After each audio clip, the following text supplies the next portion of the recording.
김도현입니다. 자, 이번 시간에는 기술사 공부 방법에 대한 부분을 좀 설명을 드리려고 합니다. 제가 수많은 교재를 가지고 이론적인 부분을 상당히 많이 말씀을 드렸는데요. 가장 많이 받는 질문 중 하나가 기술사 공부는 어떻게 해야 됩니까? 어떻게 해야지 또 빨리 합격을 합니까? 이런 질문들을 많이 받는데 그거에 대해서 제가 한 번도 이렇게 영상으로 자세하게 설명드린 적이 없었던 것 같아요. 그래서 오늘 좀 시간을 여유를 가지고 제가 편안하게 좀 말씀을 드리겠습니다. 제가 기술사 이제 강의한 지는 한 10년 가까이 됐습니다. 그 다음에 제가 기술사를, 발송되는 기술사, 건축정비설비 기술사를 합격한 지도 이미 이제 10년이 훌쩍 넘어갔고, 또 그 전에 제가 공부했던 기간들도 있고, 그래서 제가 배출했던 그 제자들이 어떻게 공부했고, 또 어떻게 빨리 합격을 했으며, 또 하다 보면 이게 또 실패하는 사례도 있거든요. 어떠한 경우에 이게 실패하는가. 또 저 또한 이제 공부하면서 저는 상당히 좀 빠른 시간에 합격을 했습니다. 발송되는 기술사 같은 경우에는 한 20개월 조금 넘게 했고 2년 안 되게 했고, 건축정비 설비 기술사 같은 경우에는 한 5개월 정도 공부를 해서 합격을 했습니다. 그래서 비교적 단기간에 이제 합격을 하면서 공부하시는 분들한테도 최대한 단기간에 빨리 합격할 수 있는 방법을 저는 알려드리고 싶었고, 그렇게 해서 또 좋은 성과를 계속 거두고 있습니다. 지금 요번에 제가 이타 아카데미를 통해서 배출한 인력만 10일 연속 합격을 했지만, 그 전에 제가 배출했던 이론까지 합쳐지게 된다면 그게 중간에 좀 끊겨있는 부분도 있지만, 띄엄띄엄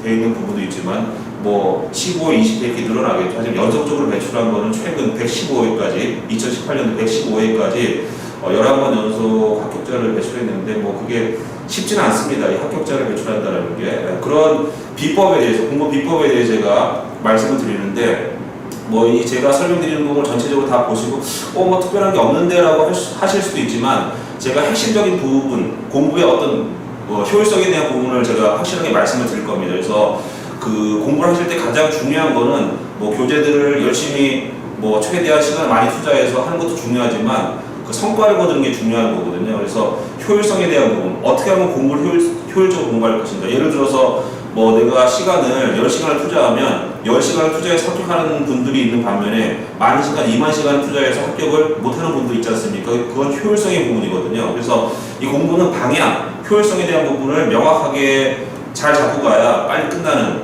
그런 종목입니다. 자, 그래서 오늘 그 공부하는 방법에 대한 부분을 좀 설명드리겠습니다.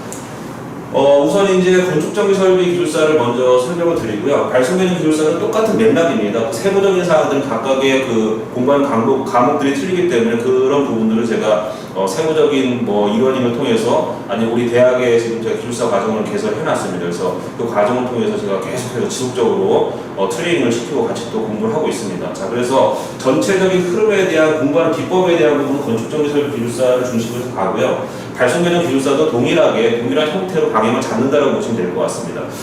자, 제가 이제 엊그저께 지난 금요일날 합격자 발표가 나서 이제 연속적으로 11번 정도 합격자를 배출한 것 같습니다. 또 이제 한 번걸로 한 번씩 이렇게 합격자가 나오긴 했지만, 그 전까지 하게 된 굉장히 많은 수가 이제 나왔겠죠.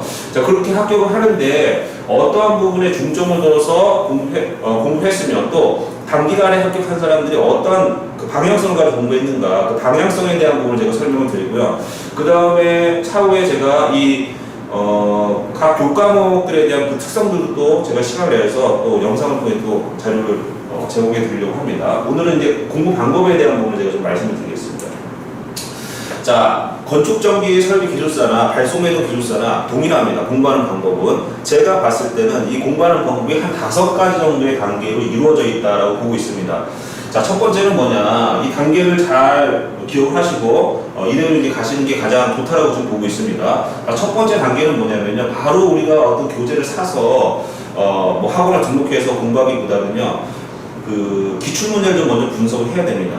자, 그 Q넷에 들어가면 그 문제를 우리가 이제 받아볼 수가 있거든요. 예전에 15년 전, 20년 전에는 문제지를 못 가져가게 했었어요, 옛날에는. 그래서 이렇게 보면은 그 기출문제 중에 옛날 건 없는 것들도 있습니다. 그 산업인력공단에 들어가시면. 자, 어쨌든 지금은 최신의 5년, 10년치의 문제는 내가 바로 인터넷 접속하면 그 파일을 다운을 받을 수가 있습니다. 그래서 그 문제를 뽑아가지고요, 경향 분석을 해야 됩니다. 그 경향 분석하는 부분에 대해서 제가 밑으로 내려가면서 요 뒤에 제가 상세 설명 드릴 겁니다.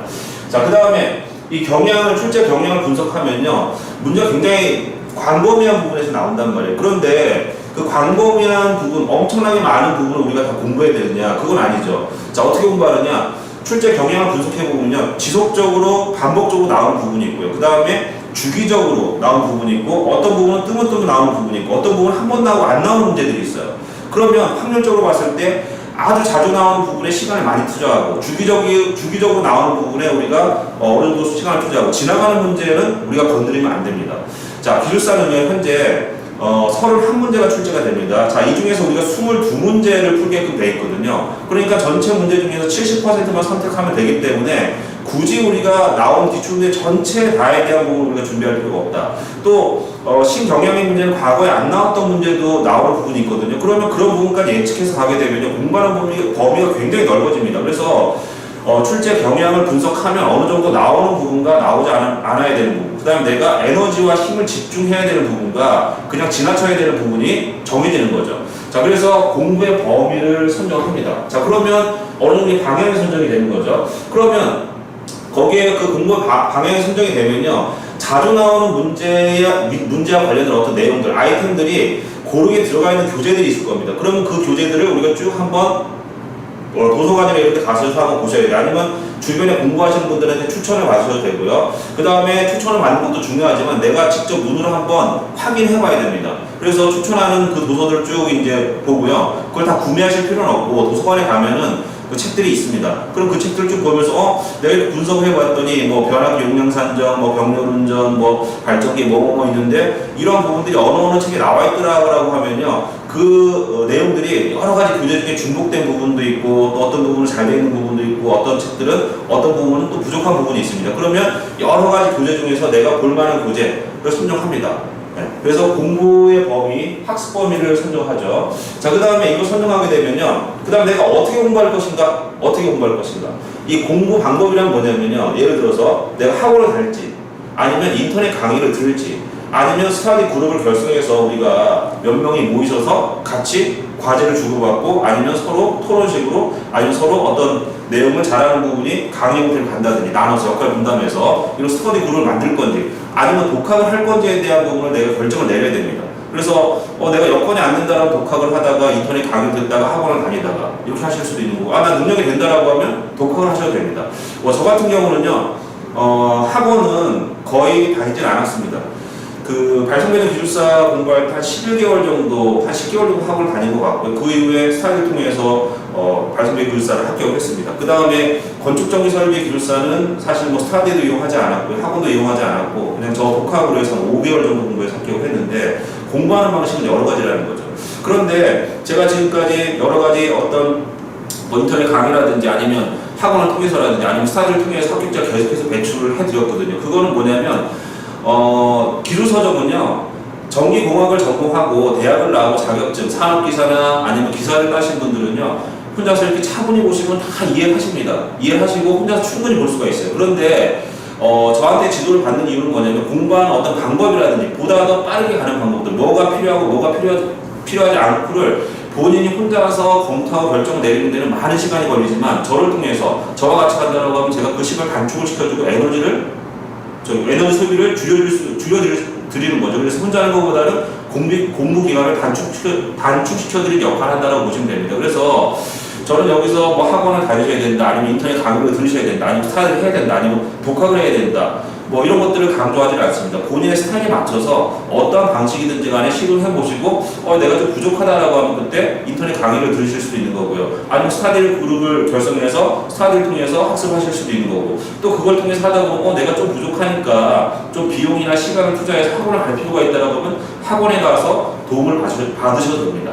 자, 이렇게 학습 방법을 결정합니다. 자, 그러면 내가 독학을 하든 뭐 학원을 다니든 인터넷 강의를 듣든 스터디를 하든 간에 공부를 쭉 해서 나간단 말이에요. 그럼 내가 하나하나 깨우쳐 나갑니다.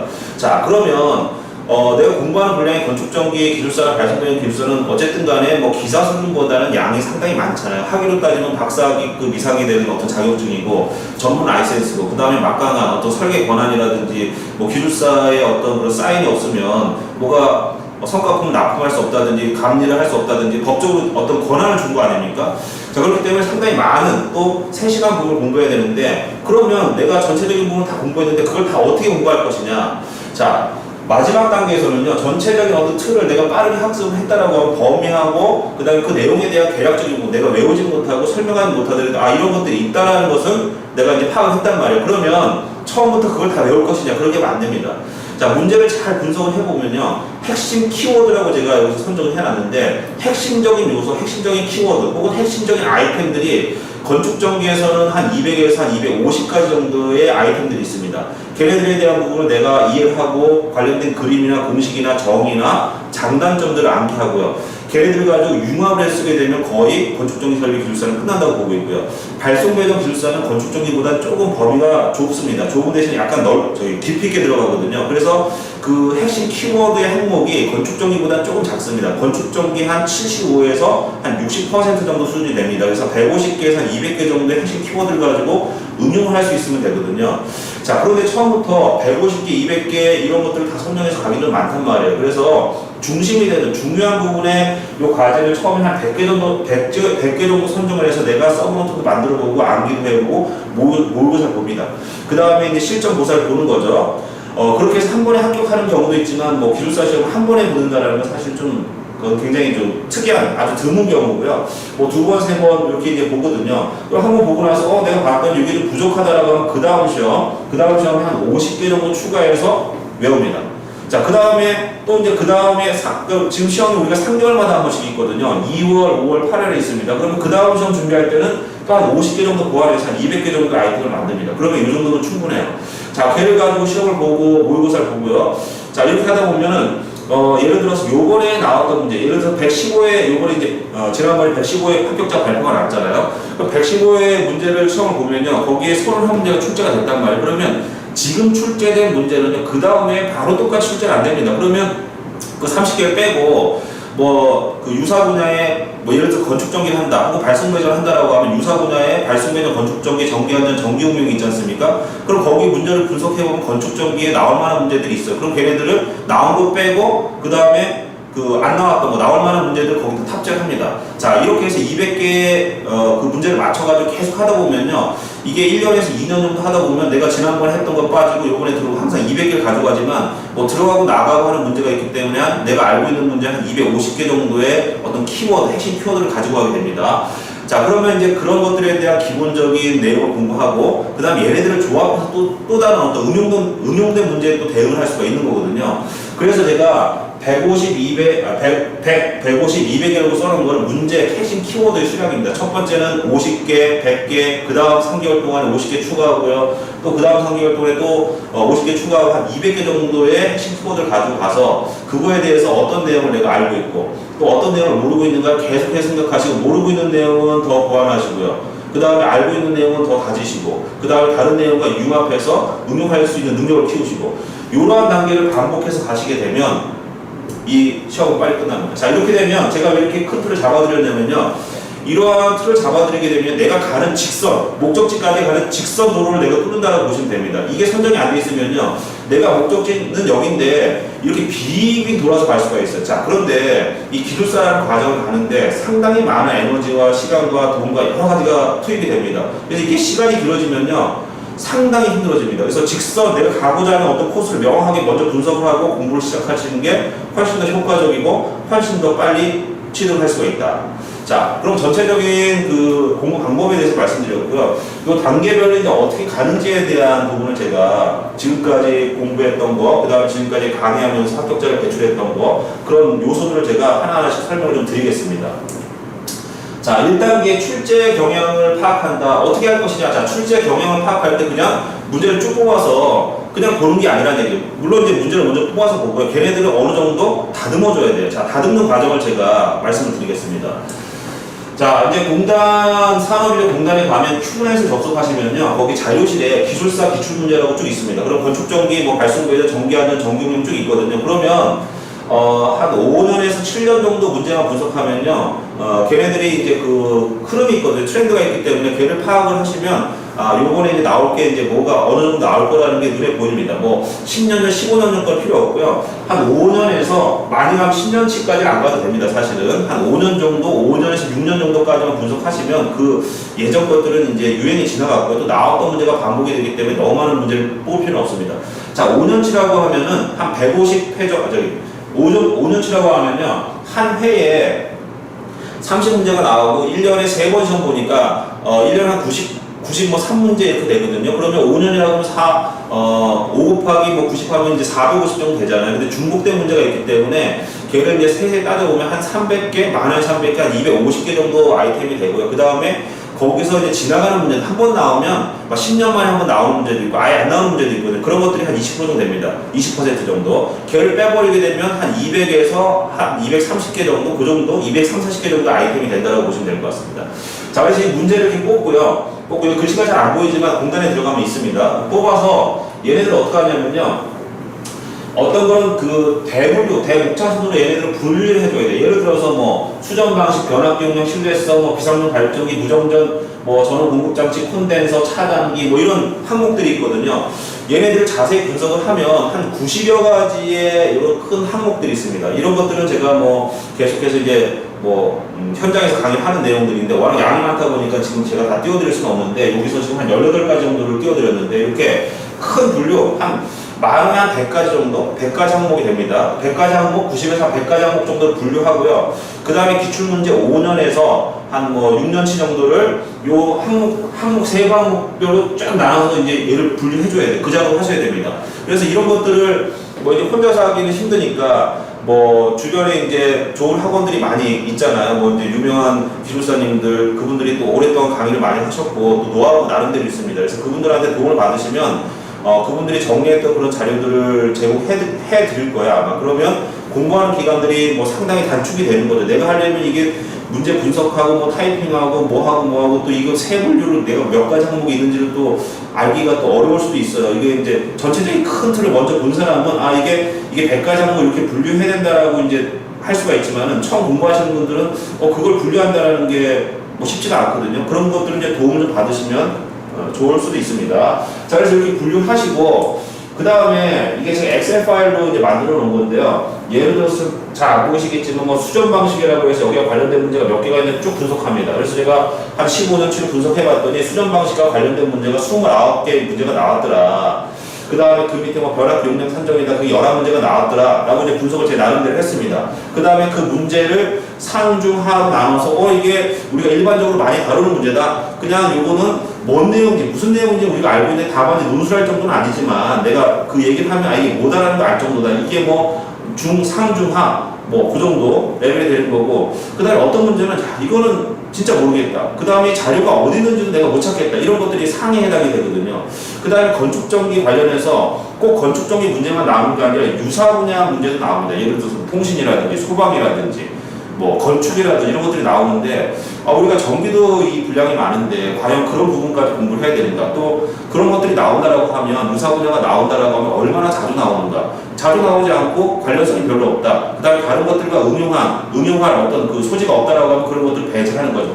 공부하는 데서. 이런 것들을 방향을 설정하기 위해서 이런 작업들을 좀 하는 게 좋습니다. 근데 시간이 많이 걸리겠죠. 전체적인 큰 틀을 볼 수 있어야 되고 또 세 분류해야 되고 자료를 또 편집을 해서 타이핑하고 분석하고 이 작업들이 또 만만치가 않은데 공부를 처음 시작하시는 분들은 그 작업하기 좀 어려운 부분이 있겠죠. 자, 어쨌든 여기 분류를 하는 게 좋습니다. 이래야 여기 시간이 걸리지만은 이걸 먼저 투자하고선 진행하는 게 내가 방향성을 알고 가기 때문에 훨씬 더 빠르다는 얘기죠. 방향성을 선정한다라는 건 내 머릿속에 어떤 보물섬이 있다라고 하면 그 보물섬을 찾기 위한 지도를 내 머리에다 그리는 작업이다라고 보시면 됩니다.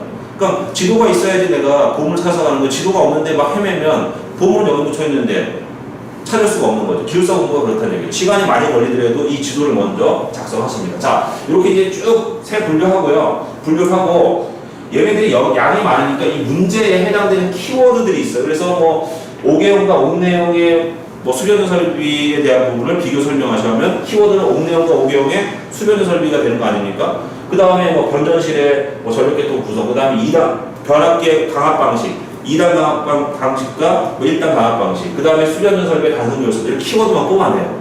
그러면 내가 문제를 서술형으로 막 굉장히 긴 것들을 읽으려면 눈에 안 들어오지 않습니까? 이렇게 문제를 칼질을 딱딱딱 해가지고 필요한 내용만 딱 추격을 해놓으면 눈에 확 보인단 말이에요. 이게 이제 2차적인 작업입니다.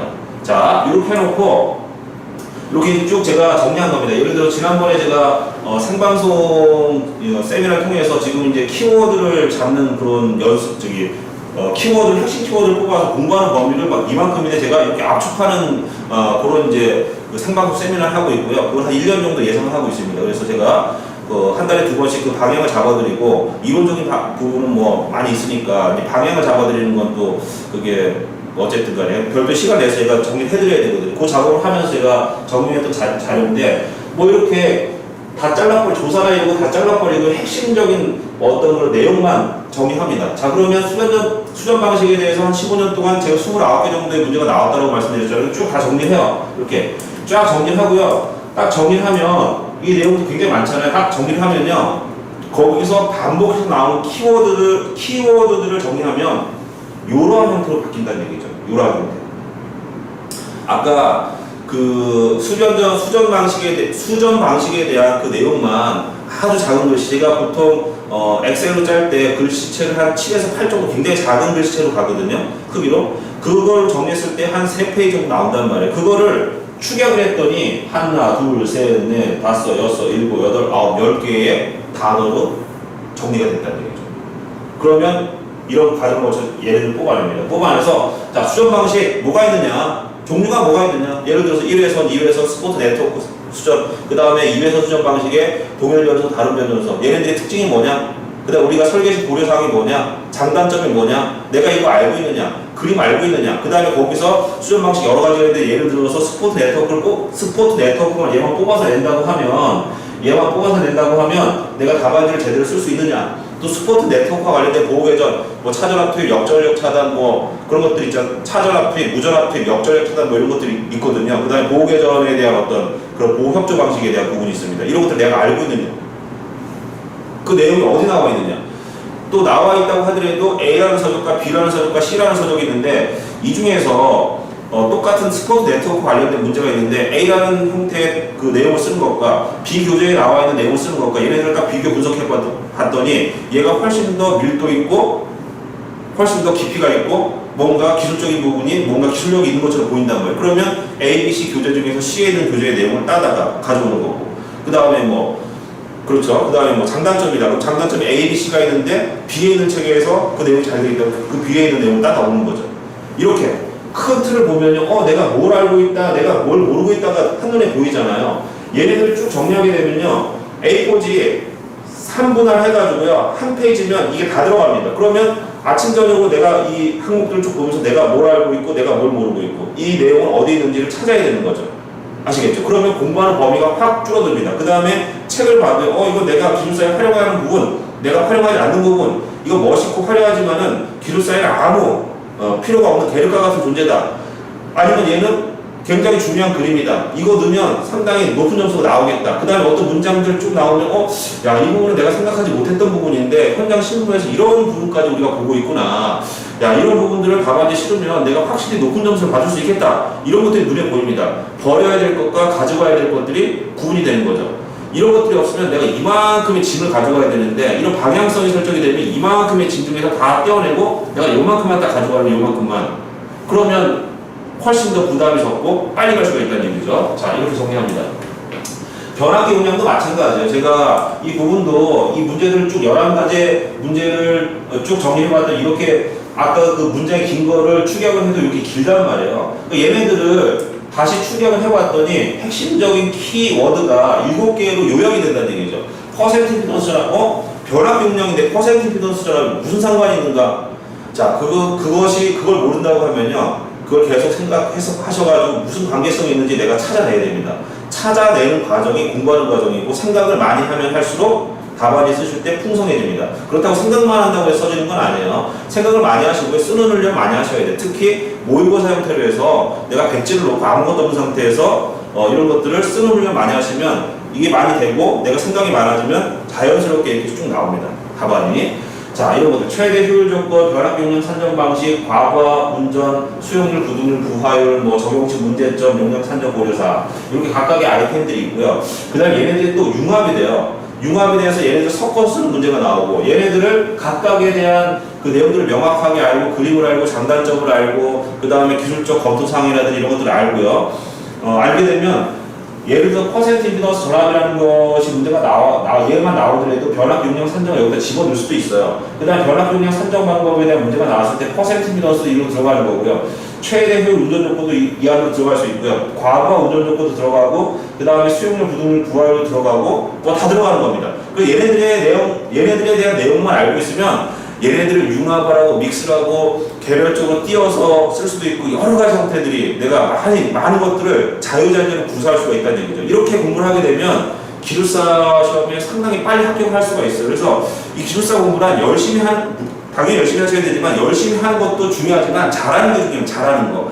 공부를 잘한다는 건 뭐냐면 효율성. 그 다음에 내가 상대방에게 채점위원에게 어떻게 하면 조금 더 같은 내용이라고 하더라도 눈에 띄게끔 좋은 내용을 갈 것인가. 어려운 걸 공부했는데 높은 점수를 못 받을 수도 있는 거고요. 단순한 걸 공부했지만 명쾌하게 뭔가를 해설해 줌으로써 높은 점수를 받을 수도 있는 거거든요. 그런 방향성에 대한 거. 그 다음에 공부의 효율성에 대한 부분을 굉장히 많이 고민하시고 그걸 방향을 확실하게 잡으셔야 돼요. 그러면 빨리 끝납니다. 자, 그 다음에 2단계. 그러면 아까 핵심 키워드가 나왔잖아요. 핵심 키워드가 나오면서 공부 범위가 결정이 돼버리는 겁니다. 내가 이만큼의 내용이 있었지만 걔네들 다 쳐버리니까 걔가 이만큼 줄었잖아요. 그러면 걔네들을 가지고 내가 그 내용들이 어디 있는지 찾아서 이제 공부의 범위를 결정하는 거죠. 그래서 그 공부의 범위를 결정할 때 제가 4가지 어떤 큰 항목으로 나눠놨습니다. 첫 번째가 뭐냐. 그 문제를 보면요, 반복해서 계속해서 출제되는 문제가 있습니다. 예를 들어서 변압기 관련된 문제는요, 발생되는 기술사도 마찬가지고 건축적인 기술사도 마찬가지고 단일 항목 중에서 가장 많은 문제가 나왔다. 즉 변압기에 대한 부분을 모르면 합격을 할 수가 없다. 이렇게 보시면 돼요. 자, 그래서 자주 출제되는 문제, 매회 출제된다. 예를 들어서 우리 올해 이제 114회, 115회, 조금 있으면 이제 116회 시험을 본단 말이에요. 그러면 매해 보니까 약간의 유형만 바뀔 뿐이지 동일한 문제가 계속 출제가 된단 말이에요. 이런 문제들이 있습니다. 자, 그 다음에 주기적으로, 매번은 아니지만 정기적으로 출제가 되는 게 있어요. 예를 들어서 1년에 한 번, 2년에 한 번, 3년에 한 번. 자, 이런 부분들은요, 매번 출제가 안 되지만 여기까지 가져가야 돼요. 주기적으로 얘는 나오는 문제다. 중요한 항목이라는 얘기인데 매번 내기에는 그 관련된 내용이 많지가 않다는 얘기예요. 변압기는요, 관련된 내용이 굉장히 많아요. 왜냐면 변압기는 사람으로 따지면 심장과 같은 거잖아요. 그러니까 심장을 통해서 모든 혈액이 다 공급이 되기 때문에 모든 문제들이 변압기하고 거의 관련이 있다고 보기 때문에 많이 나올 수밖에 없어요. 자, 그런데 예를 들어서 뭐 비상용 발전기다라고 하면 나올 수 있는 문제가 서너 가지밖에 없잖아요. 뭐 용량 산정하는 거하고 여러 가지 뭐 운영하면서 전력 품질하고 관련된 문제점들, 그 다음에 고장이라든지 이상 진단, 뭐 이런 몇 가지 유형밖에 없거든요. 그럼 걔네들은 자주 내고 싶어도요, 자주 낼 수가 없는 거예요. 하지만 걔는 한번 나오면 언젠가는 내 공부한 그 기간 동안에 나오기 때문에 반드시 가져와야 되는 문제. 이런 것들이 주기적으로 출제가 되는 문제입니다. 자, 그런데 어떤 문제는요, 이게 보니까 문제도 내가 잘 뭔지 모르겠고, 그 다음에 나오는 비중도 한 5년에서 10년마다 한 번 나올까 말까 하는 문제도 있고, 아예 지금까지 한 번도 안 나왔다가 요번에 나온 문제. 뭐 이런 문제들은요, 버려야 됩니다. 그거를 가져가게 되면 그거 유사한 것들도 같이 공부해줘야 되기 때문에 공부하는 범위가 아까 제가 이렇게 줄여놨는데 제까지 가게 되면 막 이렇게 해서 10배, 20배 막 늘어난단 말이에요. 우리가 요만큼 축약을 해서 가더라도 건축적인 기술사 공부하시는 분들이 평균 공부연한이 굉장히 길잖아요. 굉장히 긴데 그걸 범위를 조금만 넓혀버리게 되면 엄청나게 커지는 거죠. 그래서 효율성에 대한 부분을 많이 고민하셔야 돼요. 예를 들어서 역도 선수들이 중량을 들 때 자기 맥시멈 한계값이 300kg 달아가면 300kg까지 억지로 들었는데 거기서 단 1kg만 올라가더라도 301kg만 되더라도 못 드는 경우가 있잖아요. 근데 거기에 300kg가 아니라 2배인 600kg, 뭐 3배인 900kg 이렇게 달게 되면 당연히 내가 이제 몸이 퍼져버리는 거죠. 그래서 이런 부분들 명확하게 정리하셔야 됩니다. 자, 그 다음에 난이도에 대한 부분도 이제 상당히 중요한데, 이건 뭐냐면 기술사라고 해서 굉장히 어려운 부분을 막 다루는 건 아니에요. 그러니까 우리가 일반적으로 뭐 많이 생각하는 뭐 콘덴서 용량 구하는 거라든지 콘덴서 뭐 직렬 리액터 구하는 어떤 수식이라든지 뭐 거기에 좀 더 세부적으로 구체적으로 들어가지만 이런 것들은 기사 시험 할 때도 많이 보는 거 아닙니까? 그런 내용들을 내가 조금 더 자세히 그 다음에 현장 실무에 가깝게 그 다음에 기술적으로 검토해야 될 내용 뭐 이런 것들까지 공부해서 약간 깊이 있게 들어간다 이렇게 보시면 돼요. 그 정도 수준의 문제가 한 70에서 75% 정도 나오거든요. 그 다음에 상당히 난이도가 어려운 문제. 이걸 내가 과연 이 문제가 주어지면 이걸 25분 안에 한 문제 푸는데 25분 정도 주어집니다. 25분 안에 내가 풀 수 있을까? 그 다음에 이 문제를 이해하는데도 막 시간이 15분, 20분 정도 걸려요. 아무리 봐도 무슨 내용인지 잘 모르겠어요. 그 다음에 이 내용이 어느 책에 있는지, 어느 교재에 있는지, 어느 저널에 있는지, 어느 논문에 있는지 못 찾겠어요. 자, 그런 문제는요, 우리가 그런 문제를 많이 가져갈 수가 없어요. 내가 요번에 나올 거라고 예상하는 문제를 한 10개에서 15개 정도, 한 20개 정도 신경영의 문제를 선정하고 거기에 내가 선정이 된 걸 준비하지만요, 그렇지 않은 것들은 그걸 가져갈 수가 없습니다. 다시 얘기하면 얘네들은 버려야 된다는 얘기예요. 상위에 있는 것들. 그 다음에 내가 공부하는 범위에 이 타깃 안에 들어가 있지 않는, 목표물 안에 들어가 있지 않는 그런 것들은 버려야 된다는 얘기입니다. 뭐 제가 이런 비유를 많이 드리는데, 예를 들어서 나한테 화살이 10발이 있습니다. 10발이 있는데 적군이 지금 저쪽에 1000명이 있어요. 자, 전쟁을 치러야 되는데 10발의 화살을요, 아주 중요한 핵심 타겟에다가 맞춰야지 뭐 그 화살 쏴서 나한테 위협적이도 않은 지나가는 개라든지 뭐 아무것도 아닌 밑에 있는 쫄병이라든지 장군을 맞춰야 되는 거 아닙니까? 그래서 내가 나한테 주어진 역량은요, 한계가 있습니다. 본인이 공부하다 보면 이런 경우가 있어요. 공부하시는 분들이 막 하다 보니 재미가 있거든요. 그럼 자꾸 깊이 있게 들어갑니다. 근데 깊이 있게 들어가서 막 하면 주변 사람들이 속으로는 어떻게 생각할지 모르겠지만 겉으로는 대단하다, 자 진짜 너 실력 좋다, 이런 얘기를 많이 한단 말이에요. 그러면 본인이 이제 그게 우쭐해가지고 글로 들어갑니다. 그러면 거기서 합격에서 멀어지는 거예요. 합격을 하더라도 그렇게 안 했으면은 6개월, 1년 만에 합격하는 건데 그렇게 함으로써 7년, 8년, 10년, 15년이 걸리거든요. 얼마나 비효율적이냐는 얘기죠.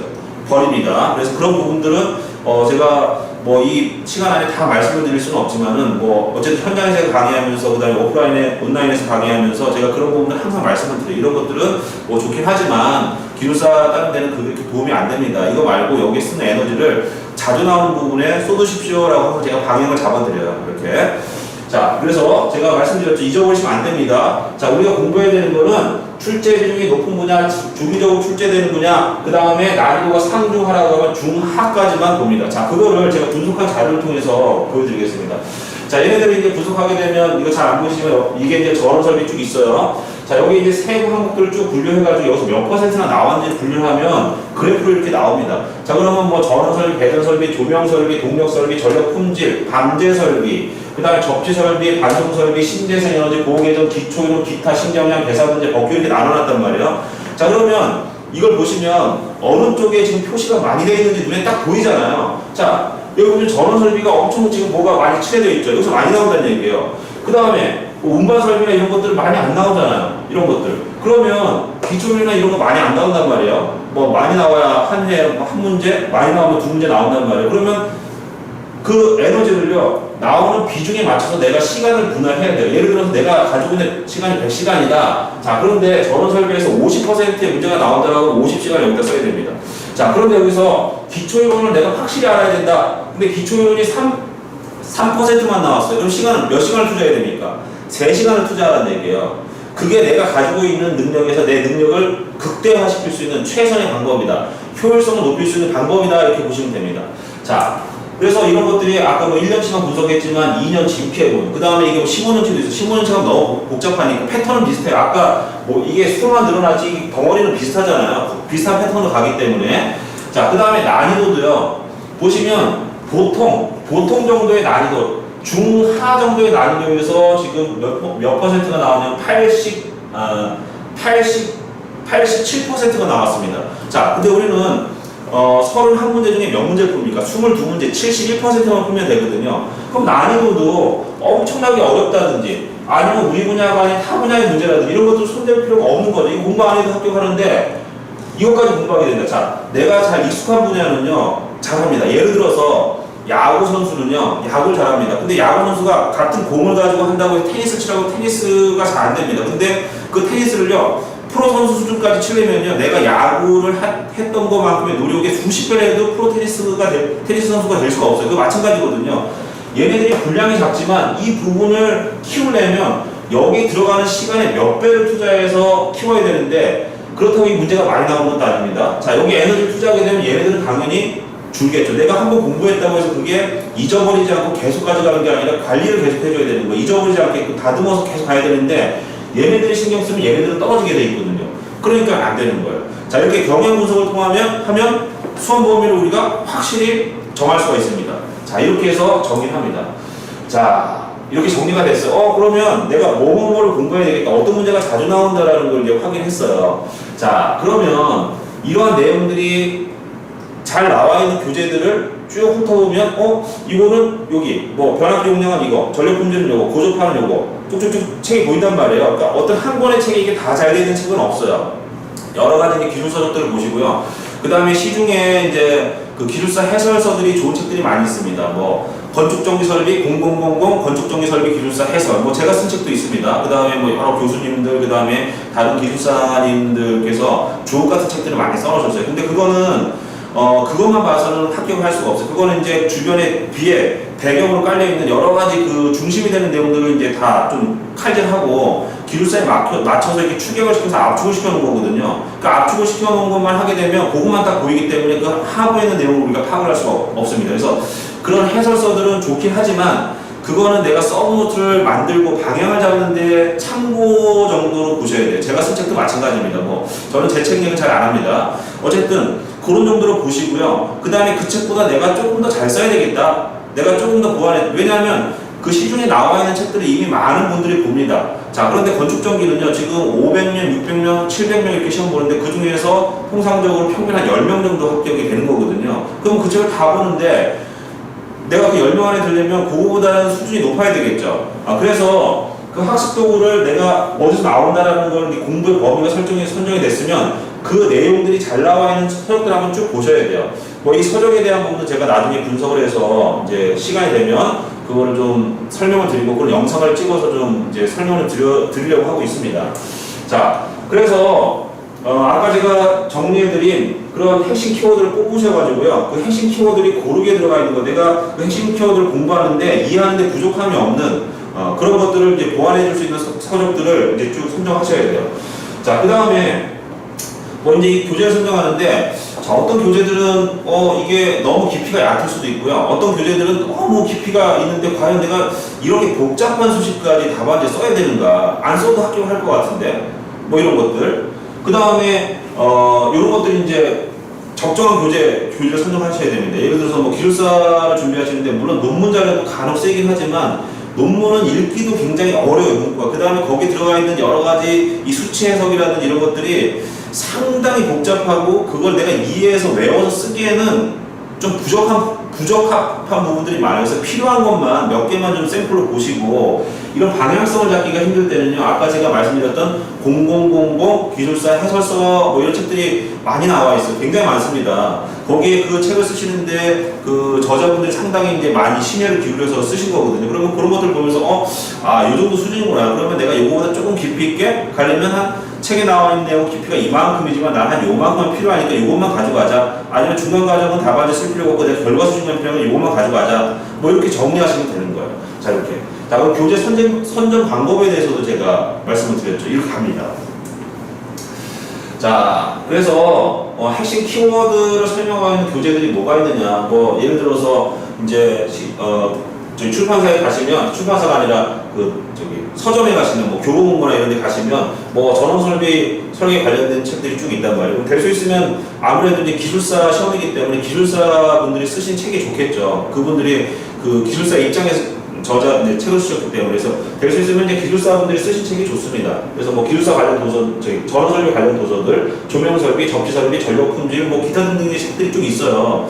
그러면 그 책들을 쭉 보시고 내가 이게 필요하다라고 하면 그거를 사셔서 한번 이렇게 빠르게 깊이 있게 보시지 마시고 처음에 읽을 때부터 막 열심히 하지 마시고 속독해서 빨리 보세요. 쭉 보시고 이 정도의 수준이고 이 정도의 범위구나를 먼저 큰 틀을 먼저 보셔야 돼요. 자, 이렇게 해서 키워드가 들어가 있는 내가 200개의 키워드를 선정했다라고 하면 200개 키워드가 이렇게 고르게 들어가 있는 책들을 몇 권 사셔야 돼요. 자, 이렇게 선정합니다. 그 다음에 난이도에 적합한 수준의 교재를 보셔야 되는데 예를 들어서 저는 네, 공부하시는 분들의 그 단계를 한 세 가지 단계로 나눕니다. 첫 번째 입문 단계. 자, 입문 단계에 들어오시면 뭐 원래 이제 공부를 많이 하셨던 분들은 공부 시작하자마자 이제 40점 중반, 후반, 뭐 50점대 나오는 경우도 있는데 통상적으로 한 20점, 30점 그 정도 나와. 30점 좀 많이 나오는 거거든요. 입문 과정. 자, 입문 과정에 이제 들어오시는 분들은 너무 어려운 막 공학적으로 너무 깊이 들어가고 막 수치 해석 막 하고 이런 것들은 너무 힘들어요. 그거보다는 그냥 내가 가볍게 이렇게 쭉 눈으로 봐도 이해할 수 있을 정도의 그런 쉬운 교재를 선정합니다. 아까 제가 말씀드린 전원 설비, 뭐 전력, 뭐 접지 설비, 그 다음에 뭐 여러 가지 조명 설비 이런 교재들이 있어요. 보면은 그렇게 어렵지 않거든요. 물론 이제 중간에 어려운 수식이 나오지만 이해가 안 가는 부분은 처음에 공부하시는 분들은 그냥 스킵하고 넘어가셔도 됩니다. 자, 그런 교재를 선정해서 빠르게 한 번에서 두 번 정도 이렇게 빨리 보셔야 돼요. 자, 그 다음에 이렇게 되고 시험을 한두 번 정도 보면 이제 제대로 공부하시면 한 40점대까지는 올라가거든요. 그러면 이번에 40점대까지 올라가면요, 이제 기본서들 뭐 서너 권 정도 사실 거란 말이에요. 저는 이제 강의를 상당히 많이 하고 있거든요.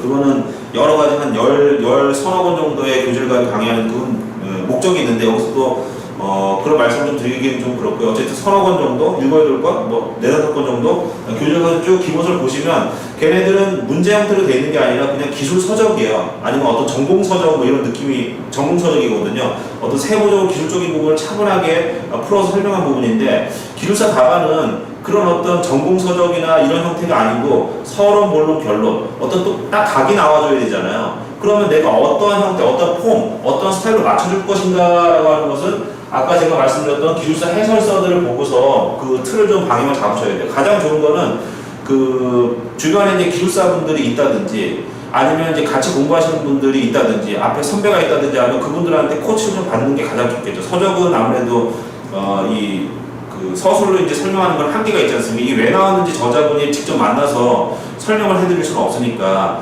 기술사분들한테 그거를 좀 코치를 받으시면 훨씬 더 수월하게 가거든요. 그런 부분을 도움을 받으시는 게 좋아요. 자, 그래서 그런 해설서를 참고하든지 아니면 기술사분들한테 좀 코치를 받으셔가지고 기술사 다반의 형태를 일단 추리셔야 돼요. 이렇게 뭔가 폼을 맞춰야 됩니다. 서론, 본론, 결론, 기승전결 뭐 이런 것들이 나와야 되는 거죠. 맞춰줍니다. 자, 그 다음에 아까도 제가 말씀드렸지만은 자, 그렇게 되면요 우리가 한 50점대까지 올라갑니다. 일반 지금 시중에 나와 있는 기술사 그 해설서들을 이제 참고로 해서 열심히 하시면 50점대 한 중반까지, 초반 중반까지 나올 거예요. 그런데 합격을 하긴 조금 약간 어려워요. 왜냐하면 기술사 지금 합격권에 있으신 분들이 예를 들어서 이제 500명, 600명 시험을 본다라고 하면 제가 봤을 때는 지금 50점 이상 나오시는 분들이 이제 100명 정도 이상 될 거예요. 그분 중에 10년 이상 공부하시는 분들이 제가 봤을 때는 50명 이상 될 거라고 50명에서 한 100명 정도 된단 말이에요. 그러면 그런 어떤 시중 해설서들은 그분들은 이미 다 외웠고 알고 있는 상태입니다. 그러면 거기서 내가 경쟁을 해서 그 나중에 최종 관문을 통과하려면 뭔가 차별화된 뭔가가 있어야 되잖아요. 자, 그런 부분들은요. 이런 현장 실무 중심을 상세하게 해설하고 있는 기술 서적들이 있어요. 이런 것들은 기술사 공부를 위해서 만든 책은 아닙니다. 자, 그렇다고 해서 우리가 너무 학문적으로 기술사는 이게 박사학위가 아니거든요. 좀 틀려요, 스타일이. 그래서 얘는 현장 중심의 어떤 그런 자격이기 때문에요. 현장 실무 중심의 그런 어떤 전문 서적들이 있어요. 그러니까 그런 어떤 학문적인 서적 말고요. 자, 그런 것들을 찾아가지고 그 안에 보면 현장 실무에서 아주 정말 주옥 같은데요. 이분이 뭐 20년, 30년, 40년을 현장에서 정말 뭐 서울대 나오시고 뭐 기술사 있으시고 이런 분들이 현장에서 느꼈던 그런 부분들을 함축을 해서 정말 주옥 같은 내용들이 있단 말이에요. 그 내용들. 그걸 따다가 여기 세팅된 이 안에 집어넣어줘야 돼요. 그게 차별합니다. 그러면 빨리 갑니다. 그 방법을 택하셔야 돼요. 자, 그래서 현장 실무를 상세하고 있는 그 전문 서적이 있습니다. 얘네들을 구매하셔야 돼요. 이것도 가서 개인적으로 보셔도 되고요. 가능하면은 뭐 이제 기술사분들한테 먼저 이제 합격하신 분들이니까 노하우를 알고 있거든요. 그런 것들을 자문을 구하면 훨씬 더 빨리 가겠죠. 그러니까 내가 남들이 막 갔을 때 고생해서 간 길을 나도 똑같이 그 고생해서 간다 이거보다는요. 그분들이 가는 길을 노하우를 전수받아서 빨리 가고요. 그 다음에 그 지점에 갔을 때 내가 더 발전할 수 있는 또 내가 발전해서 또 사회에 공헌하고 또 후배 기술사들을 양성에 도움을 주는 거기에 에너지를 쏟는 게 더 우리가 더 잘 사는 길이 아닌가라고 생각하고 있거든요. 자, 도움을 좀 받으시면 좋을 것 같습니다. 자, 그 다음에 이제 마지막 마무리 단계가 되면 이제 50점을 넘어가게 되면 이런 것들이 이제 세팅이 되거든요. 그럼 아까 제가 무슨 말씀 드렸냐면 100 150, 200이라는 말씀을 드렸습니다. 자, 문제를 100개 키워드, 핵심 키워드 선정해서 세팅합니다. 문제 시험을 봅니다. 합격을 하면 좋아요. 운이 좋아서. 자, 그런데 안 됐다. 그럼 50개 정도 더 세팅을 해. 150개 갑니다. 열심히 해서 걔를 외우고, 응용하고, 확실히 이해하고, 뭔가 다듬어주고 갑니다. 합격할 수 있습니다. 자, 그런데 운이 없어서 한 번 더 떨어졌어요. 그럼 50개 정도 더 추가합니다. 200개. 여기서 마무리해요. 자, 이거 가지고 응용하고 계속해서 가져갑니다. 자, 이번 시험 봤어요?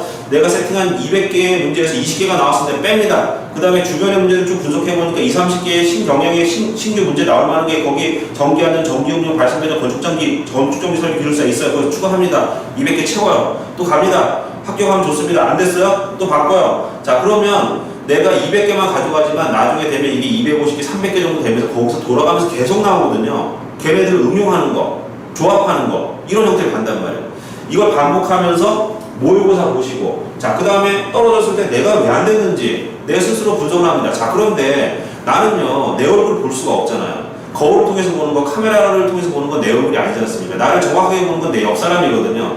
그러면 같이 공부하는 사람들하고 토론하고 세미나 형태를 통해서 아니면 다른 기술사님들을 통해서 아니면 교수님들을 통해서 그거를 받아가야 돼요. 아, 난 이렇게 생각하고 있었는데 내가 이게 잘못됐었구나. 그러면 그런 것들을 그 의견을 수용을 해서 내가 잘못된 부분을 수정을 해줘야 돼요. 자, 이게 이 과제를 선정하고 신청 토론하고 모의고사 보고 차별화 전략을 어떻게 수립할 것인가 제가 아까 이런 데서 찾자라고 말씀드렸지 않습니까? 그럼 그게 교재에 나와 있을 수도 있고요. 논문에 나와 있을 수도 있고 잡지책에 있을 수도 있고 인터넷에 어떤 자료가 있을 수도 있습니다.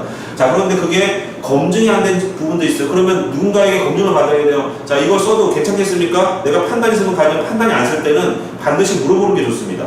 자, 이런 과정을 서너 번 거치면 합격을 합니다. 자, 그래서 얘네들을 빨리 깨우쳐서 빠르게 반복하면 빨리 합격하는 거고요. 이걸 깨우치는데 많은 시간이 걸리면 합격이 그만큼 뒤로 딜레이가 되는 거죠.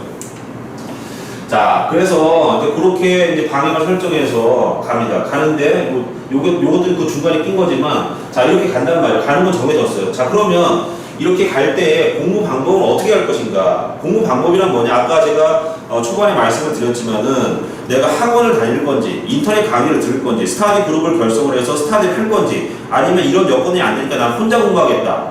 라든지 이런 방법을 결정하셔야 돼요. 그래서 이거는 뭐가 좋다라고 말씀은 제가 못 드리겠습니다. 이거는 뭐 개인 성향에 따라 틀린 거고, 저 같은 경우는 아까도 초반에 말씀드렸지만 발송 배정 할 때는 제가 한 11개월, 10개월 정도 학원을 다녔었어요. 다니다가 이제 스터디를 통해서 제가 합격을 했습니다. 저는 학원은 거의 안 다녔습니다. 짧게 다녔고, 그 다음에 뭐 인터넷 강의를 수강하셔야 돼요. 저는 이제 건축전기 같은 경우는 혼자 했습니다. 인터넷 강의도 수강 안 했고요. 학원도 안 다녔고 혼자서 스터디도 없었습니다. 스터디도 없었고 도서관에서 이제 가끔 뭐 만나시는 분들하고 이제 가끔 이야기를 했지 그분들하고 모여서 뭐 그룹적으로 공부한 적은 없었어요. 그래서 건축전기 혼자 해서 한 5개월 정도 공부해서 합격했습니다. 그게 합격한 지 이제 한 12년 정도 지난 것 같아요. 발송대전은 지금 한 14년, 15년 전에 합격을 했습니다. 자, 그래서 저는 뭐 이거를 학원을 다녀라 아니면 인터넷 강의를 수강을 하셔라 아니면 스터디 그룹 활용하셔라 아니면 독학을 하셔라 뭘 하셔라 하는 걸 저는 뭐 말씀을 못 드리겠습니다. 본인이 선정하시면 되고 어떤 방식이든지 간에 방향만 잘 잡으시면 합격을 하실 수가 있습니다. 대신에 누구한테 좀 도움을 받으면 훨씬 더 빨리 가겠죠. 운동선수들이 혼자서 훈련 안 하잖아요. 코치도 있고 주변 선수들이 있기 때문에 거기 합류해서 가는 게 혼자서 운동하는 것보다는 당연히 훨씬 더 낫겠죠. 뭐 축구 같은 경우도 마찬가지고 뭐 개인 운동, 테니스도 코치하고 감독이 다 있잖아요. 뭐 그게 이제 혼자서 하는 것보다 누군가의 도움을 받으면 훨씬 더 성장 속도가 빠르고 관리가 되기 때문에 그렇게 가는 건데 뭐 기술사 공부도 거의 그 비슷한 맥락으로 생각하시면 되지 않을까라는 생각합니다. 자, 그리고 이제 아까 제가 말씀드렸죠. 이 공부를 할 때 처음부터 욕심을 너무 많이 내지 마세요. 내가 기본서 빠르게 속독하고요. 문제 선정하고 그 다음에 얘네들 뭐 추격을 합니다. 추격할 때 처음부터 난 250개를 다 완성한 다음에 이거 외워서 시험을 보겠다 이러시면 그래서 시간이 늦어지는 거예요. 왜냐하면 200개, 250문제를 세팅한다는 게 그게 쉽지가 않아요. 굉장히 힘듭니다. 이게 책을 한번 써보시면 아시겠지만 책을 쓴다는 게요. 남이 쓴 책은 빨리 보지만 이게 힘든 거예요. 그래서 욕심내지 마시고 처음에는 50개에서 100개 정도 과제 선정해서 문제를 정리합니다. 저희 서브노트를 만들어요. 자, 그 만들 때 예를 들어서 이렇게 하시는 분이 있어요. 제가 아까 전원 설비부터 쭉 퍼센테이지를 분석했는데 어떤 분은 이제 50개를 만들려니까 앞에서부터 해서 전원 설비 100개를 만들어 놨어요. 그 뒤에 뭐 간선 설비, 조명, 전력 품질, 접지, 보호 개선 이런 것도 다 빼고 그렇게 하지 마시고 100문제를 만든다라고 하면 전원 설비에서 얘가 출제 비율이 50%다라면 50문제, 그 다음에 간선이 10%다면 10문제, 접지가 15문제, 15%라고 하면 15문제 이렇게 가셔야 되는 거예요. 비례해서. 그렇게 해서 조금 전체적인 거를 틀을 맞춰서 조금씩 증가시켜가지고 한 200개 정도의 아이템, 핵심 키워드를 정리하시면 거의 이제 한 80% 정도 오셨다고 보시면 돼요. 그러면 그게 되면 모의고사를 많이 보세요. 자, 모의고사 보는 가장 좋은 방법은 뭐냐면 내가 문제를 그냥 임의로 선정하지 말고요. 최근에 나온 문제, 예를 들어서 우리가 이제 115회 문제 시험이 끝났어. 엊그저께 합격자 발표가 났단 말이에요. 그 다음에 이제 2달 뒤에 116회 시험을 봅니다. 그러면 앞에 있는 문제 보지 마시고요. 먼저 115회 먼저 그걸 출력을 해서 모의고사 쫙 봅니다. 그 다음에 그게 되면 114회, 113회, 112회, 111회 이렇게 해서 3년에서 5년 정도의 문제를 한 2-3번 정도 계속 반복해서 보시면 처음에 115회 첫 번째 시험 볼 때는 안 써지는데 두 번째 볼 때 좀 써져요. 근데 세 번째 볼 때 잘 써집니다. 네 번째 볼 때 아주 잘 써져요. 이런 식으로 반복하시면 끝나는 거예요. 네. 자, 이렇게 해서 건축전기 설비 기술사의 공부 방법에 대한 부분을 5가지 단계로 말씀을 드렸습니다. 첫 번째가 우리가 출제 경향을 분석한다. 맞습니까? 그 다음에 두 번째가 공부의 범위를 선정한다. 자, 그 다음에 세 번째가 우리가 이제 공부의 범위, 그 다음에 학습 도구, 교재를 선정합니다. 자, 그 다음에 공부 방법. 내가 학원을 다닐 것인지, 혼자 하실 것인지, 스타디 하실 것인지, 인터넷 강의를 드실 것인지. 그 다음에 마지막 단계, 제가 100, 150, 200이라는 걸 넣어놨습니다. 얘네들 선정해서 차츰 시험에 맞게끔 내 공부한 것들을 다듬어서 시험에, 기술사 시험에, 논술 시험에 최적화된 뭔가를 만들어내는 훈련하시면서 기본사고 서브노트를 계속, 얘만 보는 게 아니라 기본사고 전문서적을 계속 빠르게 보면서 얘네들을 점점점 다져가는 단계로 갑니다. 자, 이렇게 해서 건축전기 기술사를 준비하는 5가지 단계를 설명을 드렸고요. 발송배는 동일하게 갑니다. 동일하게 가고, 요거 제가 엊그저께 생방송 세미나를 통해서 이런 핵심 과제 키워드를 선정하는 것들을 보여드렸거든요. 이렇게 선정하시면 돼요. 여기 보시면 문제가 쭉 나오는데, 이런 것들을 선정했더니 추격하면 이렇게 나눠지더라. 라는 것을 제가 보여드렸습니다. 제가 좀 긴 시간 말씀을 드렸는데, 이 기술사 공부 방법이라는 걸요, 제가 50분 동안 말씀드렸는데, 이 50분 안에 다 설명을 할 수는 없어요. 가면서 이 공부를 해 나가면서 그 공부하시는 분들의 성향에 맞춰가지고 이제 그걸 좀 다듬어 줘야 되거든요. 그러니까 모든 사람들의 모양이 틀리고 성격이 틀리듯이 이 공부하는 방법도 좀 틀리고 각자의 그 실력도 좀 틀립니다. 그래서 그런 것들은 제가 뭐 우리 사이트나 아니면 뭐 이렇게 질문해 주시면 제가 시간이 얼마나 될지 모르겠지만 제가 뭐 능력 되는 대로 한계에서 제가 성실 답변을 좀 드리겠습니다. 자, 이렇게 공부하는 방법이 중요합니다. 이 공부하는 방법을 항상 큰 틀을 잘 잡으시고 전략과 전술을 잘 세우시고 그 다음에 기술적인 부분들을 보완하시고 반복해서 훈련하시면 생각했던 것보다 훨씬 더 빨리 합격을 하실 수 있습니다. 자, 오랜 시간 시청해 주셔서 감사합니다.